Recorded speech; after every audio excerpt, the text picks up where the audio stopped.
Hello and welcome to Midnight Scribe's Creative Vibes, where we speak to the best of the bronies and discover what makes them tick. Now, our guest tonight has dabbled in the community in a variety of ways, some of which he's not entirely sure of himself, so it's my job to tell him precisely what he's done. He's done a bit of art, he's a musician, and he's becoming well known for his collaborations with Mad Munchkin, both as a musician and as the potential new voice actor for her character, Lord Insert Name Here, alongside his work with the Highland Bronies. I'm very glad to have him on the show. It's Paul Rendall. Paul, how are you doing? I'm alright, man. You? Yeah, pretty good. Can't complain. I mean, it's great to have you here on the show. I mean, like, you're a veritable voice actor. I mean, you've been working with Mad Munchkin. I mean, like, how on earth has that happened? I mean, I've heard you've done theme music for her, and now you're potentially becoming the voice actor for Lord Insert Name Here. Like, what's the story? Well, it was kind of surprising for me at first because it happened through Facebook. I added her on Facebook, and it was Deanne that told me about her videos, and I went and had a look, and I really liked them. And then she was bringing back a character of hers called Lord Insert Name Here, who she needed a voice actor for, and Deanne recommended me to her. And then I just kind of I did a really quick and really quite bad recording and then sent it off, and apparently she liked it, so that was the start of the voice acting stuff. So when do you reckon you'll be starting that? Like, is that a dead cert that you're going to be doing it? And as far as I know, I am the dedicated voice actor for Lord Insert Name Here. There is speak of another video coming up sometime, but I've not got a script or anything yet, so I don't know. You know as much as me. Oh, that's fair enough. Well, hopefully we'll hear something in the pipeline soon about the project you'll be involved with. I mean, working with Mad Munchkin, I mean, it must be quite interesting working with someone who's, quite famous in the sort of local brony community. It was really surprising. I've heard about Mad Munchkin before in the community, but I never went out of my way to look up anything on YouTube because I'm not internet savvy like all the young people. And I looked it up, and I only realised how popular she was, and I kind of thought, wow. Oh, that's fair enough. I mean, well, as the new voice, I mean, I don't suppose, I mean, I'm not sure if we've heard it yet, or if the audience have had the chance to hear it yet, but perhaps you might be able to give us a little demonstration of the Lord, or is it just your own voice? I mean, I'm obviously, as I'm a bit of an amateur voice actor. I know what it's like in terms of when you voice a character. It can sound quite different from what your natural voice is like. I mean, would you be able to demonstrate a bit of the Lord for us, or are we unworthy for him? The Lord's weird because he's not far off from what I actually sound like. All I got to do is really deepen my voice. That way it gives off the impression that I have something very evil in mind. It's not far off from what I actually sound like, so I don't really have to put anything on. Well, I suppose that's all voice acting is. I mean, it's the idea that you just, little alterations. I mean, some people do like really big changes to their voice, but even the smallest of alterations can bring about a whole change in character. Yeah, I did. Well, I'll tell you, when I did the first recording for Lord Insert Name Here, I tried lowering the tone of my voice. I tried putting on special effects, but I wanted it to be something I could do rather than what my computer could do. So I'm quite happy with it. That's fair enough. I mean, I've heard that you've got a really huge passion for doing voice acting. I mean, is this something that you would? Is this something that you're just wanting to do on an amateur level? Is this something you want to progress further? Well, I like doing it. If possible, I'd love to keep doing it and get really good at it and get more gigs, hopefully, as they say. So, like, what if you had the opportunity to actually do voice acting, in a sort of professional capacity? I mean, what sort of projects would you like to do? I mean, are there people you'd like to collaborate with? I don't know. I've never really thought about it. I mean, I suppose I'm just going to go for whatever comes my way, and if they like it, then, I'll keep going with it. But I've never thought about collaborating with anyone at the moment. Well, I know that, like myself, you're quite a big gamer. I mean, is there a particular game or a particular franchise? Like, is there something you would like to, if you had the opportunity to work in? Ooh, well, when it comes to games, if I had to audition for a voice in any type of game, it would probably be Probably horror or role-playing games, because they're the games I find most interesting when it comes to the antagonist character. And I do evil really well, apparently, so that's what I would go for initially. So, do you have an affinity then for playing sort of dark side characters? Oh, definitely, because I mean, I grew up with all the superheroes, you know, like Spider-Man, Batman, Superman, and the one thing I kept thinking to myself was, for once, why can't the bad guy win? And then after that, I just kind of thought, I prefer the bad guys, because I don't know, I just want the bad guy to win, and that's how it kind of started for my voice acting. And actually, I always imagine myself as the villain, no matter what it is, like when doing role play or even playing games. I'm always trying to be the bad guy, even though I've not got a single bad bone in my body. Well, you know, I mean, I remember reading interviews with Robert Englund, you know, the man who plays Freddy Krueger in the old Nightmare on Elm Street films. Oh, yeah. And, you know, one of the nicest guys in film, plays one of the most evil characters out there. And I mean, I remember reading that there's a theory that the people who do horror movies are usually the nicest people. Like, there's a sort of strange imbalance between the content they're creating versus their personalities. Yeah, I've heard that too.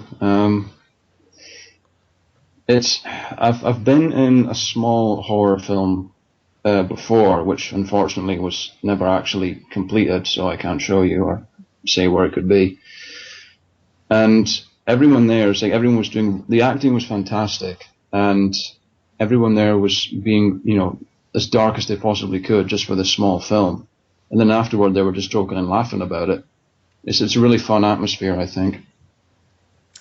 So you've been involved in this film. You've done, or I know it didn't make the light of day, but you've done that. You've done the voiceover projects we discussed. I mean, have you been involved in other voice acting projects before, or are the things in the pipeline? Believe it or not, Mad Munchkin was the first opportunity I had to do like big voice acting. But before that, I did the voice of Roinnag Glas for the for the Highland Bronies mascot. That was the first ever thing I did. Of course, I keep forgetting that you're actually one of us. One of us. One of us. One of us. One of us. Now, you see, in your voice, you can do evil. You see, even when I'm evil, I sound like a good guy who's trying to be evil. Like, you know, like whenever they have a good guy infiltrating this sort of bad guy's lair, but doing it really badly, I'm like that sort of incompetent fool. He has broken in. We must find him and destroy him, no matter the cost. Yeah, it's like I'd be the sort of person going like, "Oh yes, sir. You will find that the Death Star is quite operational." You know what I mean? It's like I don't have the menacing age that, you know. I remember trying to do voice acting. I've done a bit of voice acting, but I remember going for auditions, and there was this audition, like, you know, you have to send sort of audio clips, and there was one for a sort of alien villain, and I remember putting on this strange, I can't even describe the voice. It was like, I think it was like if you'd put an Irishman through a blender, you'd have like got the voice that I was trying to do. Right. But it's great. I mean, it is fun doing voice acting, isn't it? Like the creativity behind it. Yeah, I mean, it's a lot different from when you're acting in front of a camera, because if you're in front of a camera, you have to get in costume. You have to move like they do, your character, whatever. When it comes to voice acting, all you got to do is put on a voice, change it, and you can be whoever you want to. It's a lot more freedom. There's a lot more freedom to voice acting, I think, than there is to actual being in front of a camera. Well, definitely. I mean, there's certainly different elements at play, but I suppose it all kind of comes together at the end of the day in terms of the core element, which is, you know, acting convincingly. I mean, I have to mention, I mean, obviously we're kind of all fans of My Little Pony, and like in particular you've voiced quite a dark character. I mean, it seems to be a little bit in contrast to what the show kind of represents, which is obviously quite a sort of happy-go-lucky friendship is magic kind of thing, you know. I mean, how did you become a fan of the show in the first place? It was a long time ago. What it was is I was actually sitting playing the Xbox with one of my pals over the headset, and he says to me, "I've got something to tell you. It's something I've not told anyone ever, and you're the first." And I thought the worst. I thought, "Oh, crikey, what's it going to be?" And he said, "I'm a brony." And my reaction was, what's a brony? And he said, it's someone who likes My Little Pony. And my face got even lower. I'm like, oh my goodness, really? And then one night I sat there thinking, how stupid is this MLP stuff? And then I went on to YouTube and I thought, oh, I'll just watch the first episode and see. And then I bought the DVD after that and I was hooked. I can identify entirely with that story of thinking, oh, I'll just watch the first episode. I mean, fine, it's not a big commitment. And then, it's like the show just gets its hooks into you and that's the end of that. And so from the show, did you then discover the fandom quite quickly, or was that a more later development? When I really got into it, I was just kind of discovering what the fandom was all about. But my friend at the time, he pointed me to a lot of a lot of the artwork that's done, a lot of the fandoms that have been created in the music, and I was actually blown away by how big this actually was and still is becoming every day. So, and what do you think of the community itself? I mean, I know you live in Orkney, and you're in quite a remote area of for those that, by the way, international viewers, Orkney is an island at the north of Scotland, famous for being very cold and very remote. I think would that be a fair description? Yeah, if you want to find it, just follow the boats with the nuclear symbol on it. But yeah, so what is it like? I mean, obviously you've got an involvement in the sort of Brony community, but and obviously perhaps in Orkney the physical presence isn't there as such. But like, what do you think about the community? I mean, do you see it as being a positive influence? Oh, definitely. It's certainly done a lot for me because when I first got into MLP, it was just something I liked, but through personal reasons, it became something I absolutely adore, and now it's literally a part of my life. I think it's, as I say, it is such a positive thing. I mean, everyone in the fandom, no matter what they do to do with MLP, seems to enjoy it so much, and I love seeing people enjoy things that they create, whether it be a character, a drawing, a piece of music, anything to do with it. It's just fun to watch it grow. Oh, definitely, and growing it has. I mean, obviously there's the various cons that are around. I mean, in UK we've got BAC and we've got Brony Scotch, which I know is happening in November. Would there perhaps be a chance of seeing you maybe at one of these at some point in the near future, maybe? I would certainly like to come along, definitely. There might be a chance you'll see me. I don't know as of yet, but I want to go. Oh, definitely. I mean, who knows? There might be the chance, I mean, by then, there could be fans clamoring to see, as the voice of Lord Insert Name here. I mean, like, if there could be, the autographs, you have the little kids and the adults coming up to you going, voice Lord Insert Name here, please, please. Actually, speaking of Lord again, I have to ask, I mean, obviously the character called Lord Insert Name here, I mean, obviously the gag is kind of the fact that he hasn't got a name as such. It was maybe a sort of generic villain. But if you were to give a name to the Lord, I mean, would there be a name? Is there a name that in particular you would call him? Or call your favourite villain? I thought this question was going to come up and I've been dreading it. I don't know. I mean, I want to give him a name because I think he's a really funky character. But at the same time, Lord Insert Name here it's grown on him, I think. To put my mind to it, I really cannot come up with a name at the moment. It's difficult. It's just Insert Name here is just flashing in my head. That's all I'm getting. The name has become iconic with the character. Yeah, definitely. But obviously, I mean, we've mentioned that you've done voice acting and, quite extensively. But you do have, personally, I think one of the weirdest instruments as a musician I've ever seen, because I've seen you perform live at Launchpad. I get a lot of that when people first see it. A lot of people go, what the heck is that? And then I kind of have to horribly explain to them, it's like, it's a keypad that lights up, and they're like, oh, that's fun. No, you can program sounds, and it's a multi-driver, and then they just kind of walk off. I actually got that after I saw the videos of people playing them on YouTube, and I thought, I can do that. And then I got it in, installed the program, everything, and I sat there, I can't do this.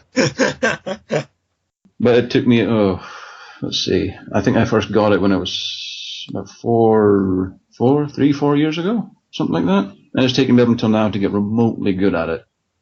Well, I suppose, anything like that, it'll take a little while to, get good at. I mean, like, obviously, like the Cutie Mark Crusaders, they took ages to, learned their talents. They still haven't learned their talents, as far as I'm aware. I haven't watched season 5 yet, so if they have, don't come trolling me in the comments going that I don't know. I haven't watched it yet. Forgive me. I think you'll be safe enough. Safe for the moment? Oh, well, I'll take that while I've got it. But, I mean, well, speaking of My Little Pony, I mean, do you happen to have a particular favourite character or episode from the show? Character, yes. My favourite character has to be Applejack. It absolutely has to be. Oh, I never Applejack lover. I'm so happy. We should do a tally up, like, for the season. Like, just have, like, a tally up of all the people that are liking these ponies. Because the two that come up quite a lot are Applejack and Fluttershy. They seem to be the favourites. So far. Yeah, I've kind of noticed in the fandom that some get more attention than others. So how come you like Applejack? Well, when I first watched MLP, everyone was saying, "Oh, my favourite's Twilight," or "I really like Rainbow Dash or Pinkie Pie or whatever." And when I always got asked that question, I thought, I don't know who to choose. And then I just kept going into the fandom more, and I kept watching the episodes, and it's weird because I didn't plan it, but Applejack just kind of grew on me, like she really did. Well, that's fair enough. I mean, that's a good reason as any, because obviously, like, you know, particular characters will endear themselves to you over time as you're watching the episodes. I mean, is there a particular episode that you happen to enjoy, or, you know, that sticks out in your mind? It's tough because I kind of like all of them, but I would have to say that the one, or I think it's a couple of episodes that I like the best, was the Crystal Empire with King Sombra. I think that was my favourite. I think I could watch that over and over. Well, I'll tell you what, I'm going to wrap up the show just there. Firstly, thanks for coming on the show, Paul. It has been absolutely great having you on here. I hope you've enjoyed it, if nothing else. It's been a great pleasure, thank you. Oh, no worries. I have to ask you, just before we go, is there anywhere we can go to perhaps find your music or other projects you're doing? Any particular links we should send the audience to? Well, I've not got any YouTube channels or any pages of my own yet. That'll be coming soon. But the best way to do is you'll be able to contact me and find me through the Highland Bronies and also through Amy's or Mad Munchkin's pages. What we'll do, audience, is you can look down in the description below. You can find all the various links to Paul's particular work, our own Facebook page, YouTube channel, and Amy's work as well. But firstly, I just want to say thanks to Paul again for coming on the show. It is greatly appreciated having him on. Hopefully we'll hear more of his work as Lord Insert Name here in the very near future. Just before we wrap up the show, I'd just like to say to anyone who happens to be listening at the moment, if you really happen to enjoy the show, would like to volunteer, or perhaps if you're a creator and would like to get interviewed, we're always looking for people to get involved in the show, to leave feedback. Feel free to contact us. We do have the Facebook page, Highland Bronies, and the YouTube channel, which you're watching this video on, also called Highland Bronies. But is anyone surprised at that? No? Me neither. But you can contact us through there. There is an email on the YouTube channel where you can contact us if you want to get interviewed or if you want to help out. We're always looking for volunteers. Or if you just want to send a message to explain how good Midnight Scribe is. Actually, I can't do that voice. Paul, can you give me an evil laugh? An evil laugh? Evil laugh. That's more like it. And on the end of that note, this is the end of Midnight Scribe's creative vibes. And the final word from Midnight Scribe is, please subscribe.